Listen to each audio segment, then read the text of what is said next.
Don't be afraid of the dark. Just relax and let the darkness fall over you.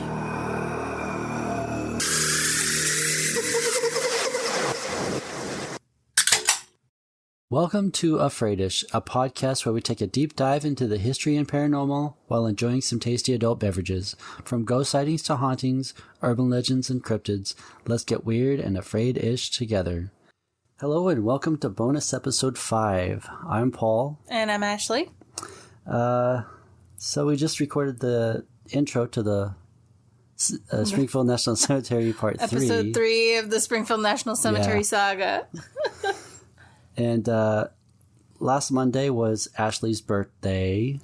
Yay. As we recorded, it hasn't happened yet, but we did just come from her surprise birthday party. So that was a lot of fun. Yeah, it was. Huge surprise. Very, very big surprise. Yes. All right. Very, very shocked. And in the last episode, I forgot to thank Lauren and Rachel and Jen. Jessica. And Jessica. And Jen. And thanks to Grayson and Maddie for coming out. Yeah. And everybody else who came out. It was a lot of fun. Yeah. It was a blast. And I am drinking a Beatbox Tropical Punch. And it's very good. Yeah, the beatboxes are really good. I'm drinking a Monaco Black Raspberry cocktail. It's pretty good. Sounds good, yeah. And in this episode, we'll recap the Texas episodes and dive into some extra info. Okay. In episode 17, I talked about the Swenson House in Abilene, Texas, and I'll talk about the hauntings for that. Okay. The Swenson House, with its rich history and the gentle presence of the female spirit believed to be Shirley Swenson, has become a fascinating location in the city known for its haunted house tours. Shirley Swenson, having lived there with her husband William until her passing, seems to continue to enjoy the house even in her afterlife. Her friendly and benign nature, along with her involvement in various activities and love for social events while alive, has made her spirit a welcoming presence for the living. Yeah. The apparition of Shirley is often described as a lady dressed in gray and is frequently seen floating up and down the staircases, indicating her attachment to the house and her previous life there. She also seems to be responsible for the doors and windows opening and closing by themselves, as if trying to keep the air flowing through the house. Ah. Moreover, she playfully rearranges items to her liking and occasionally switches the lights on and off. I forgot to mention that I had 4 margaritas before this at the party. So 4 margaritas. 4 margaritas. Well, happy birthday to you. Happy birthday to you.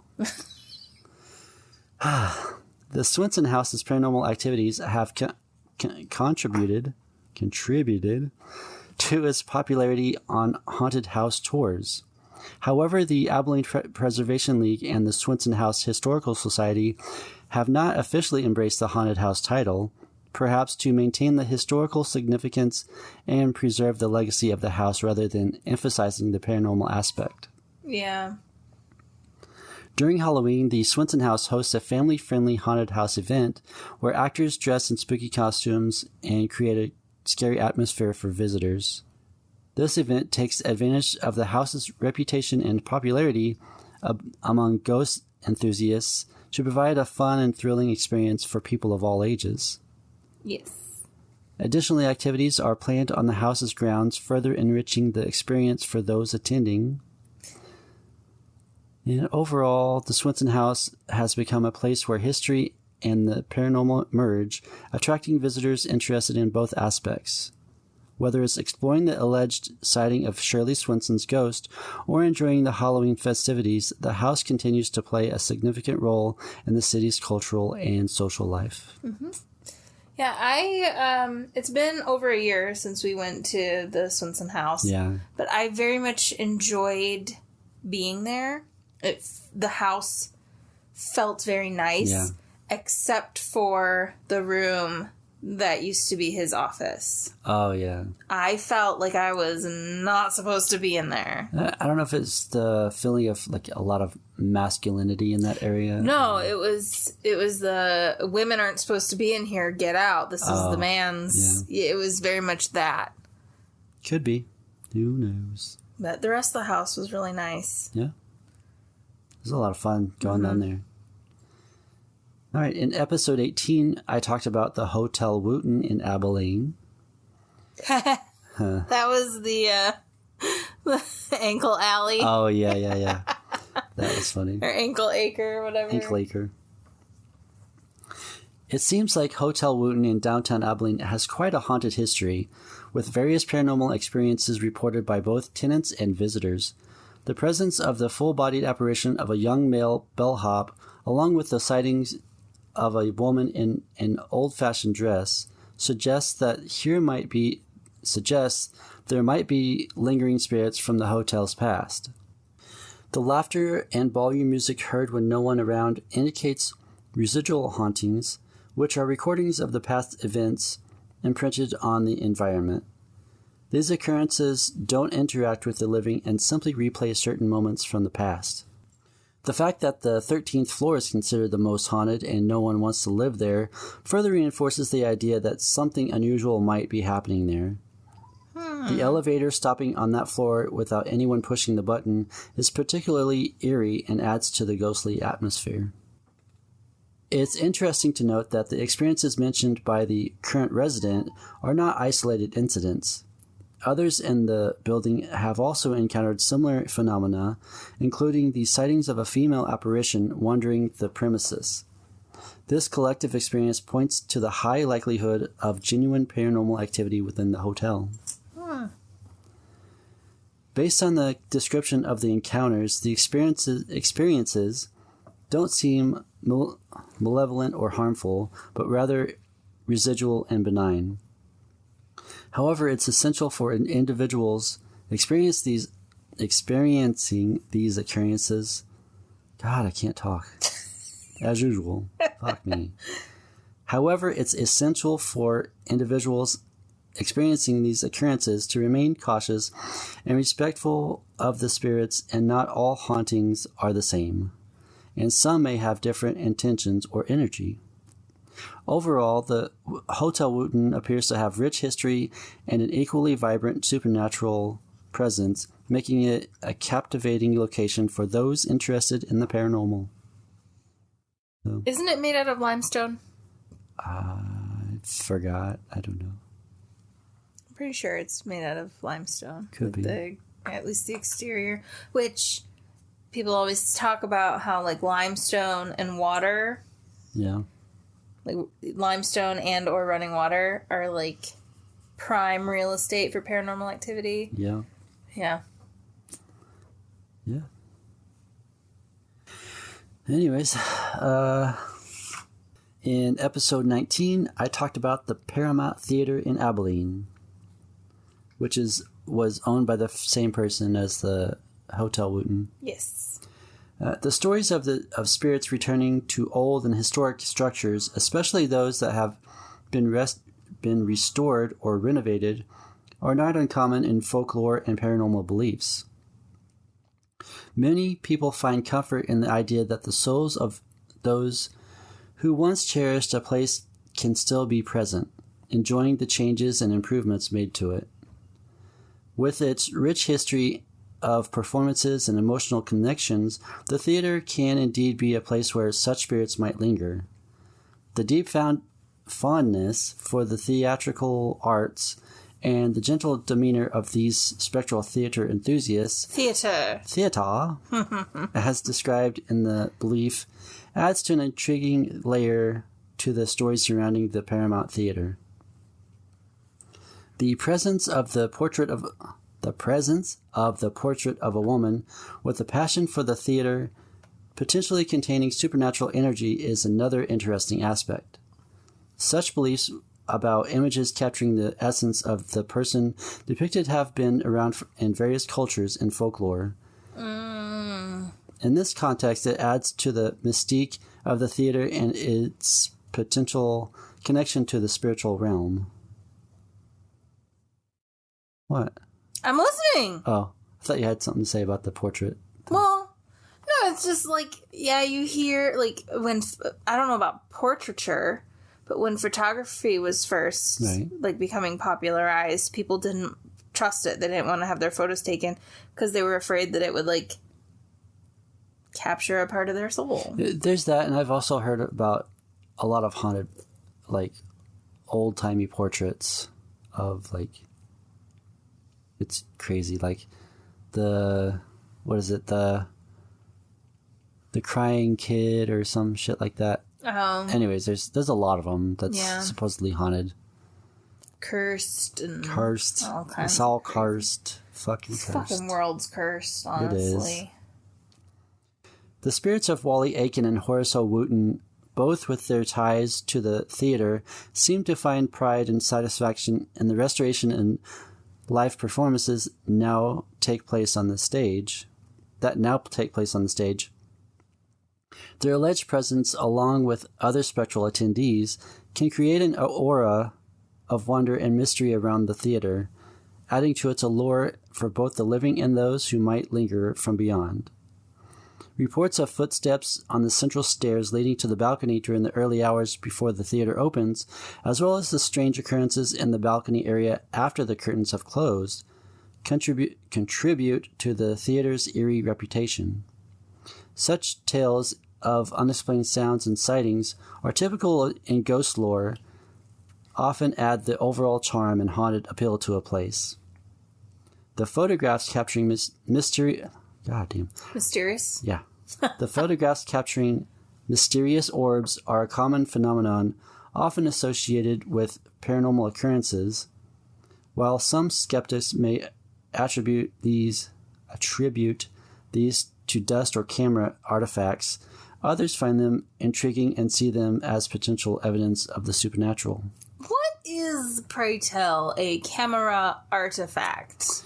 It's like lens flares? Lens flares and like glare from like light and stuff, yeah. Okay. Just random shit. Like people on Instagram with their like intentional lens flares, like they're shining their camera into like the setting sun or whatever. Oh yeah. And they're like, oh, look at this orb, it's following my hand around. And I'm like, no ma'am, that is a lens flare. People are dumb. You're stupid. Yep. Anyway, it's important to note that such beliefs and stories contribute to the folklore and mystique surrounding historic theaters and other old structures.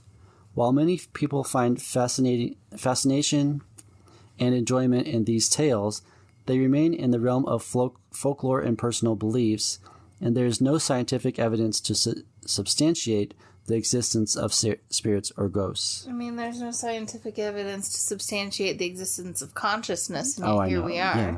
I'm just saying. I know, I'm also just saying. Yeah. I'm surprised we're not sidetracking a lot on this episode. Well, I mean, I'm kind of tired, so... I know. Me too, after this long...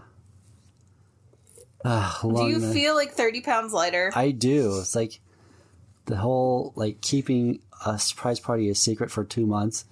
From me. From you, who, like, tries to... I don't try. Who miraculously figures shit out. I don't try. That's the thing. Like, I've never, like, set out to be like, I'm gonna crack this case. It's just... You asked me, do people give gifts for Halloween? I said, you're getting me a cat, aren't you? Yeah. Yep. And you drew a box in the air, and I said, oh, you're getting me a record player for Christmas, aren't you? Yep. I don't know, man. This is the only surprise that I've gotten away with, so. The only reason, I'm going to tell you right now, because I've been, like, sad. So I haven't been, like, perceptive. Yeah. You needed it, and it was fun. It was a good time. It was a really good time. All right. In episode 20, Ashley talked about the history of the Alamo, and I talked about the hauntings. Yes. The Alamo is a historic site in San Antonio, Texas, known for its significant role in the Texas Revolution. The Battle of the Alamo took place from February 23rd to March 6, 1836, during which a small group of Texan defenders, including famous figures like William B. Travis, James Bowie, and Davy Crockett, held the mission against a much larger Mexican force led by General Santa Anna. The Texan defenders were eventually defeated, and the battle became a rally cry for Texan independence. I have a question. Yes. We were watching, was it Good Omens? Where he mentioned being at the Alamo and somebody gave him something. It might have been. I think it was Good Omens. Probably. Anyway. It's a good show, by the way, if anybody's I think it was Good Omens. I don't know. The reported ghostly activities and sightings at the Alamo are part of local legends and ghost stories passed down through generations. These stories have become a part of the site's folklore and attract visitors interested in paranormal phenomena. Here's a brief overview of the different entities that are said to haunt the Alamo. Flaming spirits. Mm-hmm. According to the legend, Mexican troops were sent to destroy the Alamo after the Battle of San Jacinto. However, they were confronted by 6 fully formed flaming spirits in front of the mission, warning them not to touch the Alamo. Mm-hmm. The Mexicans were frightened and retreated, refusing to return. That would be a hell of a vision, or... That visual. would make me afraid-ish. Yeah. Yeah. Drop the ish. That would make me afraid. I'd probably pee my pants. There's the cowboy. A spirit of a cowboy is often spotted in the gardens near the mission. He appears to be drenched as if he has ridden through a severe thunderstorm. Texas historians speculate that he might have been one of the 22 dispatch riders sent by William Travis to seek assistance. The Alamo Defender. This entity is frequently seen sticking his head and shoulders out of a large rectangular window above the double doors at the front of the church. He then vanishes after briefly observing the surroundings. There's the blonde-haired boy. Mm-hmm. A small boy with blonde hair is often sighted in the left upstairs window, which now houses the gift shop. He is seen mainly during the first few weeks of February. Some believe he was evacuated during the siege and returns annually, searching for his deceased father who died in the battle. The woman by the water well. Another apparition is reported to be seen next to the water well on the opposite side of the church. This restless spirit appears only at night and is described as a vaporous torso-like figure. Her identity remains unknown. The Tall Indian. In an area of the mission used for storage and meetings, staff members have encountered the spirit of a tall Native American who silently creeps up behind them. After feeling his presence, he disappears or walks back through a solid wall. Once a tunnel doorway leading to the Menger Hotel across the street. Mm-hmm. These ghostly sightings and stories add to the allure and mystique of the Alamo, attracting visitors intrigued by its rich history and potential paranormal activity. The Alamo remains a significant historical site, and visitors can explore its rich history and learn about the events during the Texas Revolution. Yeah, if anybody gets a chance to visit Texas and go to San Antonio, you should definitely visit. I mean, don't visit Texas. Well... But visit San Antonio. Fuck Texas. Yes, I know how you feel. Anyways. Well, those are the episodes. Oh. And here are more fun facts about the Lone Star State. Number 1. Texas was once an independent nation known as the Republic of Texas, which existed from 1836 to 1845. before it joined the United States as the 28th state on December 29th, 1845. So, yeah. Number 2, Houston, Texas is home to NASA's Lyndon B. Johnson Space Center, where human spaceflight training and mission control operations take place. Houston, we have a problem. Houston. Lyndon Big Dick Johnson Space Center. You get it? Yes, I do get it. Anyways. All right. Number 3. The State Fair of Texas, held annually in Dallas, features an iconic 55-foot-tall talking cowboy statue named Big Tex. No, thank you. It has been an emblem of the fair since 1952. I'll pass. I've seen like him on like TV shows and movies and shit. Mm-hmm. So, yeah. Not interested. Number 4. Texas is often referred to as the Lone Star State because of the single star on its flag, which symbolizes the state's independent spirit and pride. Then why don't they go be independent? I know. I'm sorry. Jesus Christ, woman. I'm sorry. Ashley hates Texas with a passion. I know, I get it. If you know, you know. You know, you know. Anyways, number 5. Texas has a long tradition of cattle ranching, and it played a vital role in the development of the American cattle industry in the 19th century. Number 6. The Texas Medical Center in Houston is the largest medical complex in the world. Interesting. Yep. Number 7. The Texas State Railroad is one of the oldest continuously operating steam engines in the U.S. and operates vintage steam and diesel trains. They offer scenic rides in the Piney Woods region in East Texas.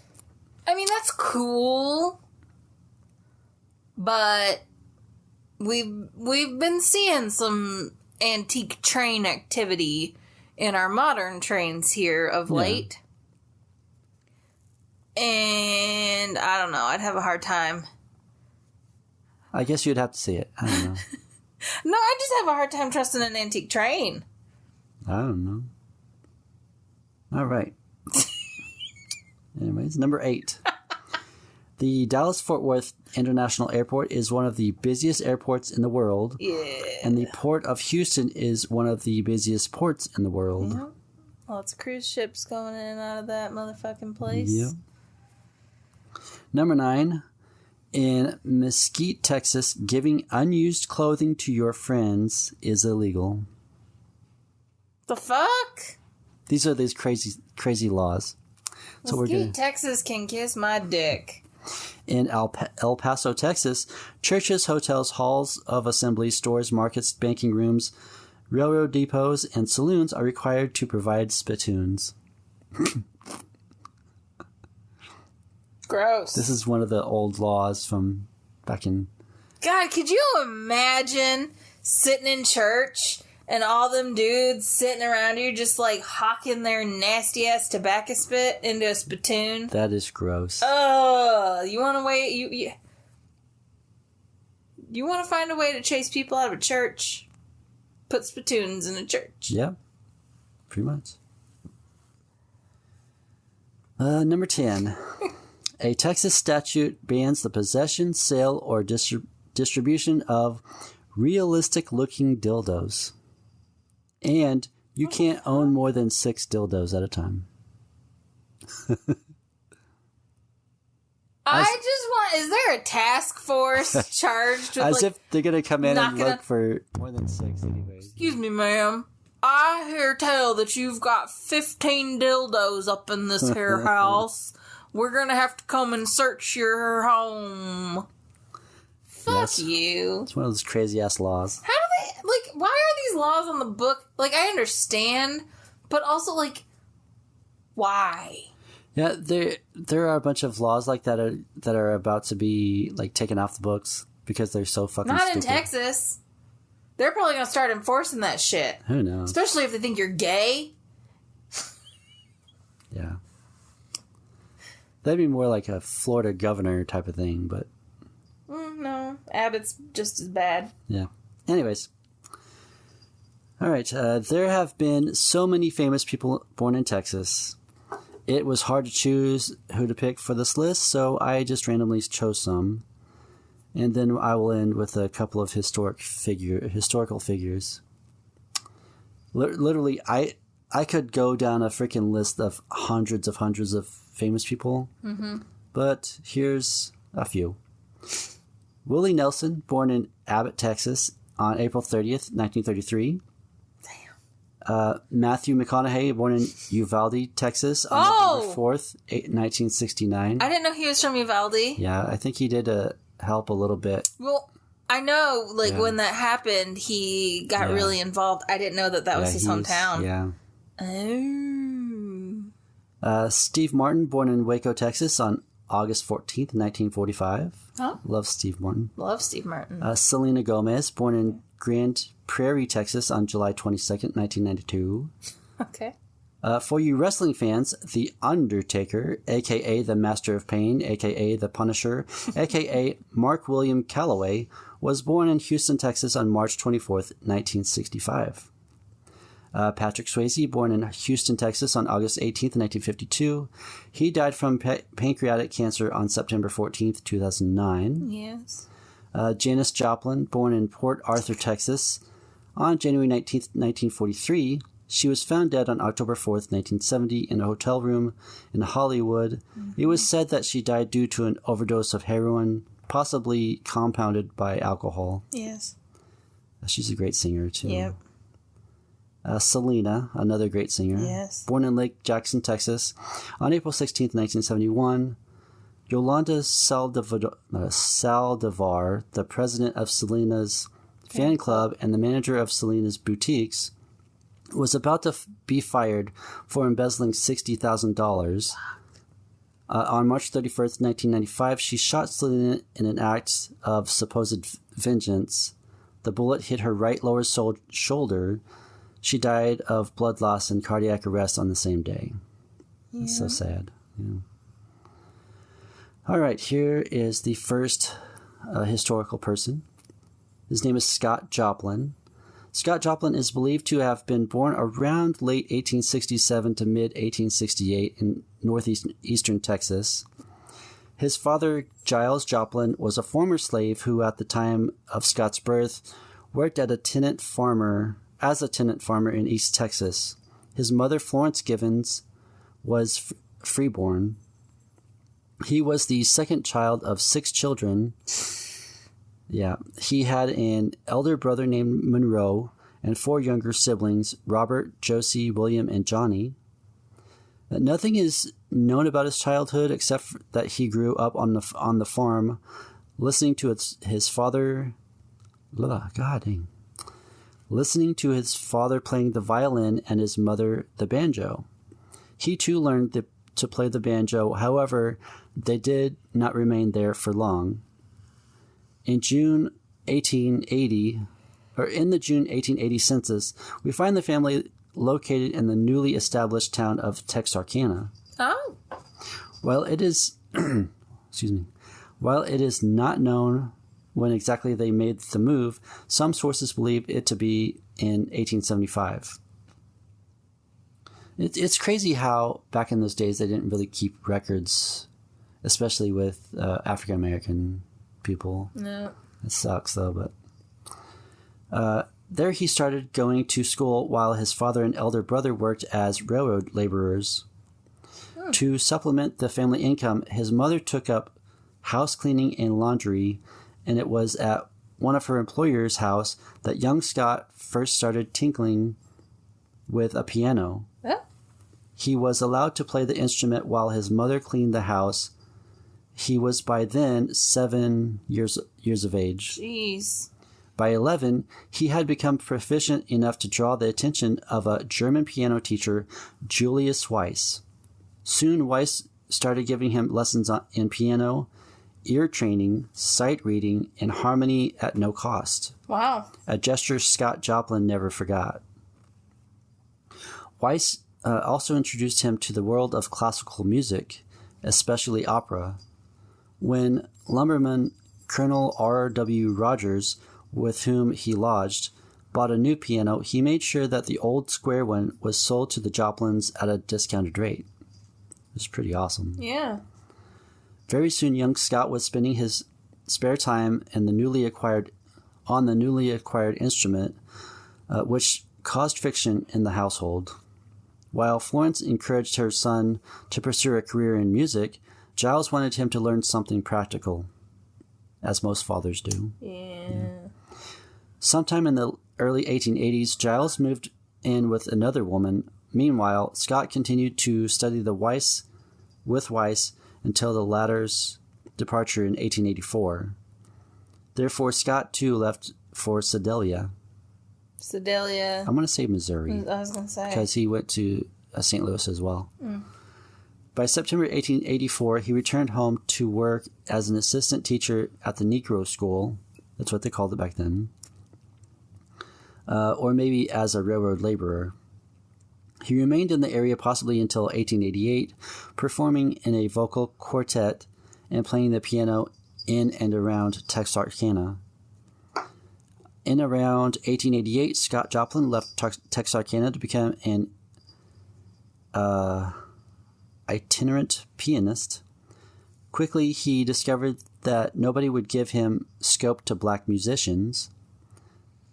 Nonetheless, he continued to travel around playing the piano in different brothels in various Midwestern towns, spending a large part of this period in St. Louis. In July 1891, he might have briefly returned to Texarkana. Records mention him as a member of the Texarkana Minstrels, raising money for a monument to Jefferson Davis. In 1893, he attended the World's Columbian Exposition in Chicago, forming a band for which he arranged the music and played the cornet, which is a brass instrument closely related to the trumpet. Yes. However, it is not known if they were actually able to perform at the exposition because the involvement of the African American was kept minimal. Yeah. Yeah, I know.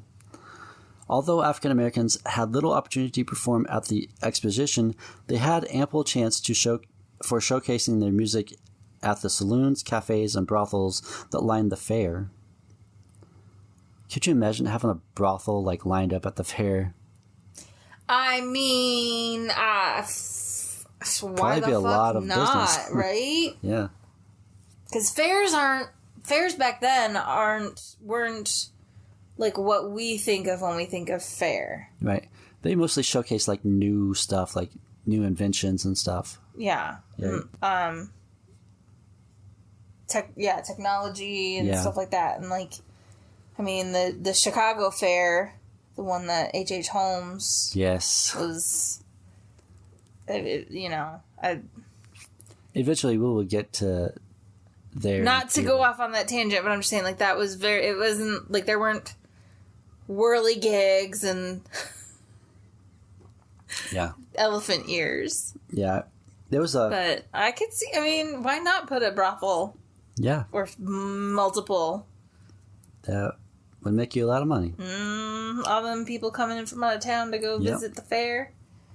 Meet me in St. Louis. Yep. It was also during the exposition that he first met Otis Saunders, who encouraged him to write down and publish his songs. When the fair ended, the two musicians moved to Sedalia, where they continued to perform. Scott Joplin remained at Sedalia for several years, earning his keep as a piano teacher. Among his students were future composers like Arthur Marshall, Scott Hayden, and Brune Campbell. He also formed the 8-member Texas Medley Quartet, in which two of his younger brothers, Robert and Will, also participated. Oh, cute! That's pretty cool. From 1894 to 1896, he traveled around with Texas Medley Quartet, performing in various places. Meanwhile, in 1895, he managed to publish 2 of his songs, Please Say You Will, and A Picture of Her Face. In the following year, he had 3 more songs, including The Great Crush Collision March, published. And if you... it's basically ragtime music. I'm not familiar with that kind of music. So if anybody You're not knows familiar that, with ragtime music? well, I mean, like the names of the songs. Oh, okay. I've heard ragtime music, but I just don't know the names. Yeah, okay. No, I don't know the names of any of the songs, but I know what ragtime music is. I will get to the reason why he's famous. Okay. For what he did. In 1897, he enrolled in Sedalia's George R. Smith College for Negroes, studying piano and theory. Meanwhile, in 1898, he tried to sell 2 of his piano pieces, while only one original rags was published. He was forced to share the credit with his staff arranger, Charles N. Daniels, of course. God, that's just... It's kind of ridiculous. Man, I tell you. In the summer of 1899, while working with the Maple Leaf Club in Sedalia, Scott Joplin came across a young lawyer, Robert Higdon. They together met music store owner and publisher John Stark, who eventually published Maple Leaf Rag under the stipulation that Joplin would receive a 1% royalty on each sale. The deal was signed on August 10, 1899, and although the initial sale was low, by 1900 it sold 500,000 copies, rendering Joplin a small but steady income for the rest of his life. Nice. Over time, Stark became one of his major publishers. It's pretty awesome. Good for him. In 1901, he relocated to St. Louis, where he published many of his important works, including Elite Syncopations, yep. The Entertainer, The Ragtime Dance, March Majestic, etc., blah, blah. That's what the article said, etc. Sometime during this period, he also wrote his first opera called A Guest of Honor. Oh. In 1903, he founded the opera company and undertook a national tour with a guest of honor, even before its publication. Unfortunately, the box office receipts were stolen at some point in time. When he could not make the required payment, all his belongings, including the score, were confiscated. God. That's very sad. In 1907, Scott Joplin moved to New York City, where he started writing his second opera, Treemonisha, completing the piece by 1910. An idea ahead of time, the work celebrates African American culture, concurrently stressing that education is the only way out for African Americans. Yeah. Although the score of Treemonisha received a glowing full-page review in the American Musician and Art Journal in 1911, it was not fully performed in its lifetime. Its sole performance, a self-financed concert read-through in 1915, was a miserable failure. Mm-hmm. In December 1913, he founded the Scott Joplin Music Company. By that time, he knew that his days were numbered and started working feverishly, publishing Magnetic Rag in 1914 and Frolic of the Bears in 1915. However, most of the works he wrote in his final years are now lost. Aww. In 1899, Scott Joplin married his first wife, Belle Jones, with whom he had a daughter. The child died in 1903, leading to the divorce of her parents in early 1904. In June 1904, Joplin married Freddie Alexander. She died on September 10th, 1904, 10 weeks after their wedding of complications resulting from a cold. Damn! That's ridiculous how people back then died from like natural stuff that would be cured. The cold isn't curable, but it's... I don't know. The common cold normally ain't gonna kill you. Yeah, it's crazy. In 1909, he married Lottie Stokes, remaining with her until his death in 1917. They did not have any children. Around 1904, Scott Joplin was first infected with syphilis which developed into neurosyphilis by 1916. In January 1917, he was admitted to Manhattan State Hospital and died there on April 1st of syphilitic dementia.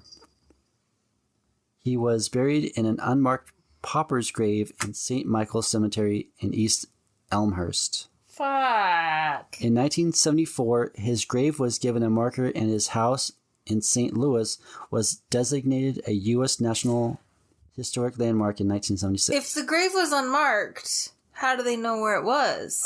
I don't know. It must have been marked with like a stick or... I don't know how that works. Huh. Maybe apparently they found it. Cemetery somehow. records or something. Yeah. In 1983, the United States Postal Service issued a commemorative stamp of Scott Joplin as part of its Black Heritage series. What year did you say? 1983. Oh, I thought you said 1903. I was like, that was before he died. 1983. In 1987, he was inducted into the Big Band and Jazz Hall of Fame. Aww. So, Scott Joplin was the basically father of ragtime jazz. Okay. So, that's why I kind of figured that that's where you were going. Yeah. All right. And finally, Bessie Coleman. Bessie Coleman was born on January 26, 1892 in Atlanta, Texas, to George and Susan Coleman, who worked as sharecroppers. A sharecropper is a tenant farmer, someone who works land that's rented from its owner. Typically, a sharecropper will pay the landowner with part of the harvest rather than money. So, yeah. Mm-hmm. That's kind of how they did things back in medieval times, except you didn't pay with harvest. You sold the harvest and then paid your landlord. Yeah. Her parents were George Coleman, part Cherokee, and Susan Coleman of African American and Choctaw heritage. The family moved to Waxahachie, Texas, when she was only 2 years old. At the age of 6, she attended a faraway one-room school in Waxahachie, walking 4 miles daily. Fuck that. Coleman was brilliant in mathematics and completed 8 grades in that school. In 1901, her father proposed to move back to Native Indian territory in Oklahoma to escape racial discrimination in Texas, but her mother decided to stay behind. To support her family, her mother started working as a cotton picker and a laundress. Bessie's 2 brothers started working as day laborers while she took care of her 2 younger sisters. When she was 12, she received a scholarship from Missionary Baptist Church School in Texas. She funded her studies at the Oklahoma Colored Agricultural and Normal University, now Langston University, by working as a laundress. However, she only had enough money for 1 semester, following which she returned home. After returning to Waxahachie, Bessie Coleman continued to work as a laundress until 1915, after which she moved to Chicago to live with her older brother, Walter. She found a job as a manicurist at the White Sox barber shop and soon moved to her own place. While working as a manicurist, she heard stories about World War I from pilots returning from war. Mm-hmm. Coleman, who aspired to amount to something since she was a kid, decided that she would become a pilot. Mm-hmm. However, she soon learned that there were no flight schools in the United States that would admit a black woman. Absolutely none. None of them. 'Cause racist and woman. Yeah. She had developed a friendship with Robert S. Abbott, founder and publisher of the Chicago Defender. He informed her that the French were world leaders in aviation and would admit people from any race. She took up another job at a chili parlor to raise funds and also learned French. A chili parlor? Chili parlor. That's what it said. Is that what I think it is? Yeah. I want to go to there. Yeah. Have a chili parlor with different kinds of chilies, and that'd be cool. Oh, just one kind of chili. Yeah. I just want to eat chili. Is it chili season yet? God, please. No. Oh. For me, it's too hot. It's 100 degrees outside. I know. It's too hot for chili, but god damn it, I want it so bad. Yeah. Yeah, she took up another job at a chili parlor to raise funds and also learned French at the Berlitz School in Chicago. On November 20th, 1920, she left for Paris, funded by Abbott and Jesse Binga, a realtor and a banker. She learned to fly in a Newport, Nieuport, Newport 82 biplane and obtained her Fédération Aéronautique Internationale license. I can't speak French. I could barely speak English. That license on June 15th, 1921 from Caudron Brothers School of Aviation in La Crotoy. Courtois. I don't know. After training in Europe for a couple more months, she returned to the U.S. in September 1921. She immediately gained the attention of newspapers, all eager to tell her extraordinary story. However, she also realized that to earn a living as a pilot, she had to become a barnstormer. Barnstorming earned its name from the aerobatic pilots who would land their light planes in fields and used local barns as venues for their impromptu air shows. Oh. Paying spectators would gather to watch these daring pilots attempt a variety of dangerous tricks. It's insane. Like barrel rolls and yes, shit like that. Yep. To strengthen her skills as a competitive exhibition flyer, she traveled back to Europe in February 1922. She pursued an advanced course in aviation in France and visited the Netherlands and Germany for additional training. Returning to New York in August 1922, she began her career in exhibition flying. To gain publicity and exposure, she started to appear more at public events and gave dramatized speeches on her adventures. On September 3rd, 1922, she appeared for the first time in an American air show. The event, held at Curtis Field and sponsored by her friend Abbott, was in honor of the all-black 369th Infantry Regiment of World War I. She performed alongside 8 other top American pilots. In December 1922, she was offered a role in a feature film titled Shadow and Sunshine. She hoped the role would give her further exposure, but the stereotypical portrayal of her race in the film disgusted her so much that she walked out of the project. Ugh. Yeah. Man, like, ugh. Those days were fucking terrible. Today is terrible, but back then it's like fucking horrible. She soon announced her goal to establish a flight school to teach aviation to people of all races, especially blacks.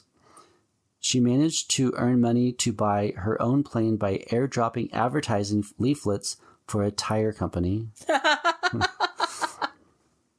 She never backed off from dangerous stunts and performed difficult maneuvers like figure eights, loops, and near-ground dips. That would be so fucking scary. I mean, when you're the pilot, as long as you, like, if the plane's in good working order, you should be okay. Mm-hmm. But if a mechanical issue happens, holy fuck! Oh my gosh, that'd be crazy. She met with an accident on February 22nd, 1923, which destroyed her new Jenny aircraft and injured her badly. Damn. Bessie was hospitalized for 3 months. Yikes. That would suck. And hospitals back then were shitholes. Yes. It took offense, but they were. Yeah. It took her another 18 months to recover and secure new sponsors for exhibitions. Oh, that'd be so terrible not to have that income coming in. She opened a beauty shop in Orlando, Florida to raise additional money. Back to that manicurist. Yeah. She eventually managed to buy another Curtiss JN4, but did not have enough time to establish the aviation school. Bessie Coleman considered it a responsibility to inspire African Americans to become pilots and attended several events to tell her story to raise interest in aviation for Black people. Hell yeah. She spent a lot of time speaking at schools, theaters, and churches around the country, displaying clips of her aerial stunts. Good for her. Bessie Coleman became the first African American woman, as well as the first person of Native American descent to get a pilot's license. Performing daredevil stunts, she won the hearts of the audience and earned the nickname Queen Bess. Yeah. On December 30th, 1916, Bessie Coleman reportedly got married to Claude Glenn, who was a friend of her brother and was 14 years older than her. However, they soon separated, and she and her family never publicly acknowledged the relationship. Yeah. She died on April 30th, 1926 in a plane crash while testing out her new Jenny aircraft during preparation for an exhibition for May Day celebrations. Damn. Coleman, who was in the second seat looking over the cockpit to prepare for the next day's show, was thrown out of the plane after pilot William D. Wills lost control of it. See, that's why you never let a man take the wheel. They get you killed. Fucking patriarchy, I tell you what. It's probably a white guy, too. That's why I should have driven home. Calm down. I was fine. You're always fine. In 1995, the U.S. Postal Service issued a 32-cent stamp to honor her memory. In 2006, she was inducted into the National Aviation Hall of Fame. Yeah. And that... You know how I know about Bessie Coleman? How? Drunk History. Yep. Love that show. Drunk History. You can learn a lot from that show, too. I mean, it's not completely accurate because it's drunk people telling the story. Yeah. But they do try. Yeah. It's a fun show to watch. It really is. All right. So that's the end of that. That's the end of that. All right. You got anything else? No. Happy birthday. Love you. Thank you. Love you too. I should also like to dedicate this godforsaken episode to my brother. Yes. Miss you. Yeah. And if you have any stories or requests of anything you want to hear about or know anyone who does, please email me at afraidishpodcast@gmail.com, Instagram and Facebook at afraidishpodcast. All the links will be in the show notes. I have this on YouTube as audio, and eventually we will have some video. Fingers crossed. Fingers crossed. We will hopefully do some paranormal investigating and have some little extra bonus content. Yeah. We just want to pull some more people to the YouTube and watch, and then if we could get some extra amazing content, I don't know what we would have to Patreon. Oh, yeah. Because I would love to make some money doing this. I think it's a little premature to be thinking Patreon right now, though, honestly. There are podcasts that have Patreon set up in the beginning. Yeah. But they probably also have financial backing from... Yeah, they do. Production companies and things. Yeah, I don't know. You can listen on Spotify, Apple Podcasts, Google Podcasts, iHeartRadio, Pandora, and almost anywhere you listen to podcasts. Also, rate and review on Apple Podcasts and rate on Spotify. 5 stars, please. And if iTunes is still a thing, iTunes as well. Okay. All right. Until next time, don't be afraid of the dark. Be afraid-ish of what's in it. Bye. Okay, bye. Excuse me, ma'am. I hear tell that you've got 15 dildos up in this here house. we're gonna have to come and search your home.